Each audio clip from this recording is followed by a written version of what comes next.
காலு கீழே பொதுவா தங்க நகைகளே அணியக்கூடாது அப்படிங்கிறாங்க. போடலாமா? இதுக்கு வேற ஏதாவது ஸ்பெசிபிக் ரீசன் ஏதாச்சும் இருக்கா? இருக்குமா, இருக்கு. அதாவது ஜோதிட ரீதியா வந்து பாத்தீங்கன்னா இடுப்புக்கு கீழே தங்கம் அணியக்கூடாது அப்படின்றதுக்கு காரணம் என்ன அப்படின்னா, பிறப்புறுப்பு வரைக்கும் வந்து பாத்தீங்கன்னா சுக்கிரனோட காரகத்துவம் தலையில இருந்து நம்ம வைக்கும் போது பிறப்புறுப்பு அது வந்து கடைசி வந்து சுக்கிரனோட காரகத்துவம்.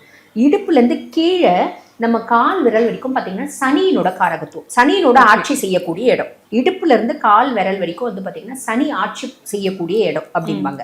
அப்ப இப்ப நம்ம தங்கம் அப்படின்றது வந்து பாத்தீங்கன்னா குருவினோட ஒரு காரகத்துவம் பெற்ற ஒரு உலோகம். அப்ப குருவும் சனியும் நட்பு கிரகங்களா கிடையாது, சுக்கிரனும் சனியும் தான் நட்பு கிரகங்கள். அப்ப அந்த குருனோட காரகத்துவம் நிறைஞ்ச தங்கத்தை இடுப்புக்கு கீழே அணியக்கூடாது, அதாவது பிறப்புறுப்புக்கு கீழே அணியக்கூடாது. இடுப்பு வட்டியானதோட லாஸ்ட், பிறப்புறுப்பு கீழே அணியக்கூடாது அப்படின்றது ஜோதிட சாஸ்திரம் சொல்றது. அதனால கால் விரல்ல நம்ம வந்து பாருங்க தங்க மெட்டி அப்படின்றத அணியக்கூடாது, வெள்ளியில தான் மெட்டி போடணும்.